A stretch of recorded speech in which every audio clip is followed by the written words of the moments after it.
As the saying goes, wonders dash, the quotation. Wonders will never end, wonders shall never cease, wonders will never cease, or wonders shall never end. Which one is correct? Which one do I hear every day? The one I hear. Hi guys, welcome back to English with Mike. Question number 33. You remember that in our last episode, ending in question number 32, we discussed several problems in English grammar. Did you take note of the sentence, staggering down the road, comma, dash? We said the drunkard was hit by a car, not that there was a ghastly road accident or the car hit the drunkard or blah, blah, blah. Because it was a drunkard who was staggering down the road, it was a drunkard who was hit by a car. Participial structures. Today we're pushing it further. The train arrives soon.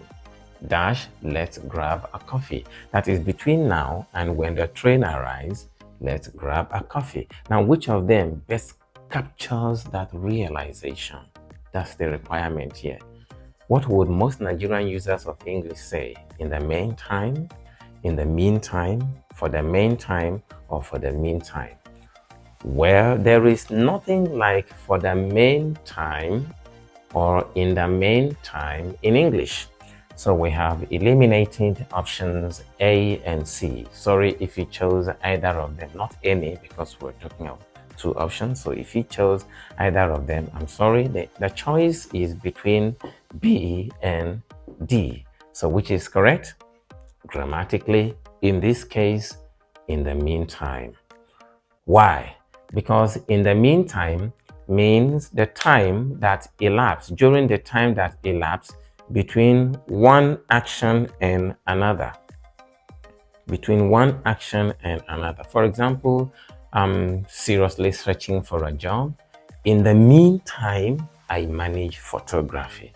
That is, while I am waiting for the job that I'm searching for, I manage photography. Perfect.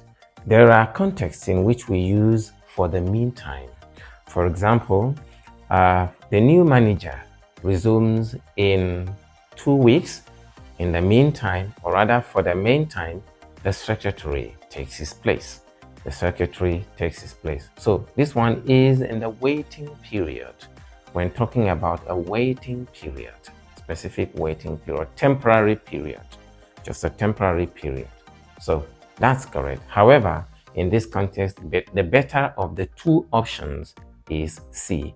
Please notice that in the absence, or rather B, notice that in the absence of an option like B, D would be the only correct choice, right? Because the requirement is usually that from the options lettered A to D below, you choose the word or phrase that best correctly fills the given gap. Did you get that right? Watch out for question number 34. So yes, question number 34, a very, very problematic one. Very, very problematic, I must confess, based on idiomatic collocation. What does that mean? The statement itself is an idiom, and the specific words that must comprise it form collocation. So this poses quite a problem, especially with non-native users or speakers of English. As the saying goes, wonders dash, the quotation. Wonders will never end, wonders shall never cease, wonders will never cease, or wonders shall never end. Which one is correct? Which one do I hear every day? The one I hear every day, and I mean every day, is wonders shall never end. Sorry. Wonder. Do you use it? Perhaps you do. Wonder shall never end. Wrong. Okay, what else do I hear? I don't think I hear any of these so often. This is the culprit here. But which one is correct? Definitely not wonders will never end. And not wonder shall never cease. So wonders will never cease is the correct idiomatic expression here. Are you surprised? And by the way, we do not use this expression when we are negatively surprised.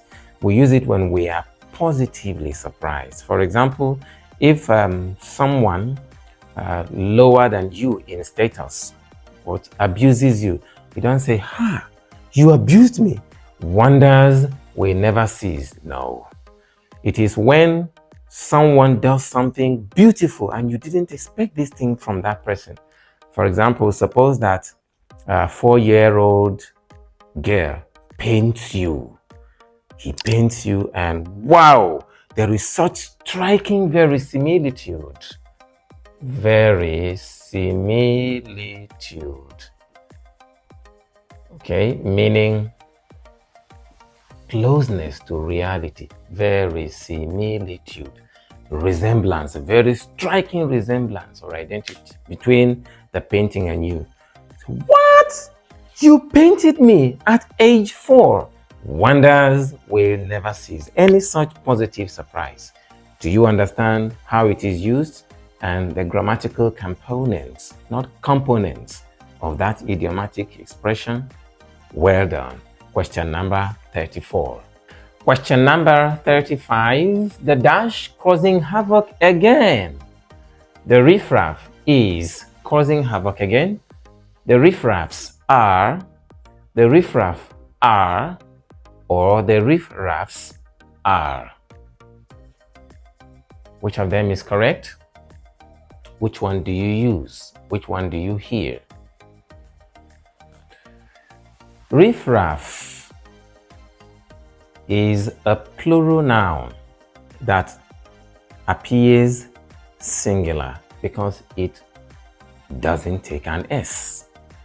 That is, there is no riffraffs in English. So let this go, let these two go. Do you understand why? There is no riffraffs in English. The word cannot take an additional S to be plural. It can't take an S to be plural. It is plural in itself and it is not hyphenated. Okay, so then the answer is this or this, but it should become very obvious now because we said it is plural in itself.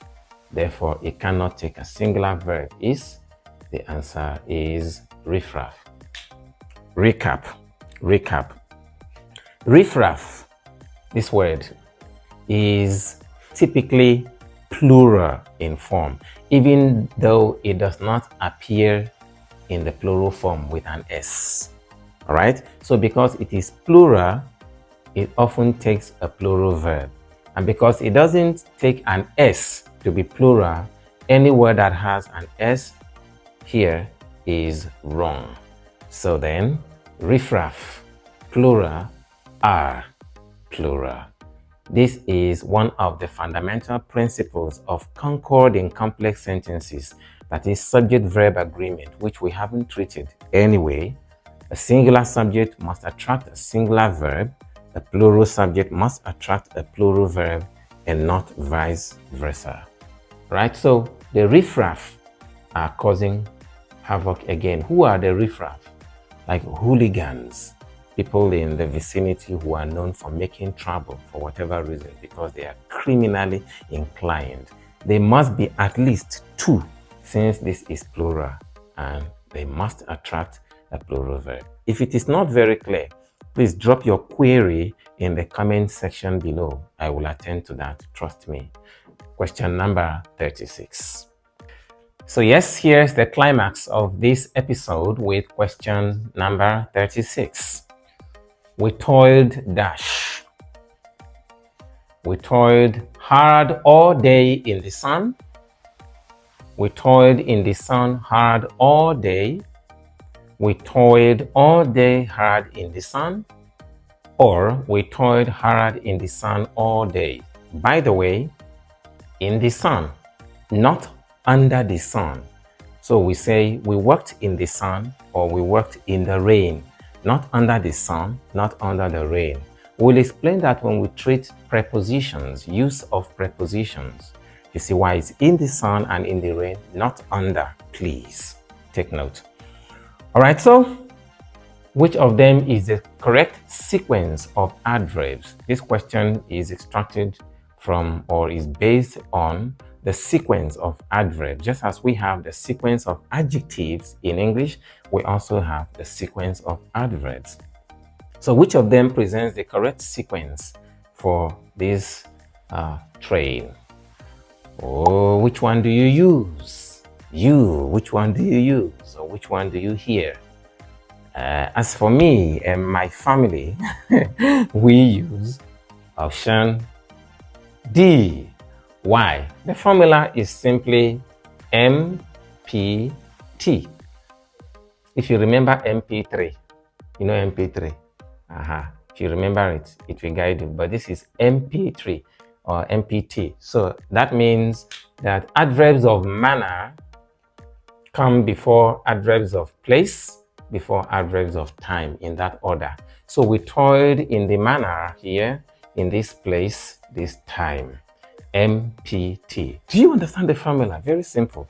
We toiled hard in the sun all day. So wherever you see a question like this, or whenever, don't ask questions, just apply MPT, manner, place, and time.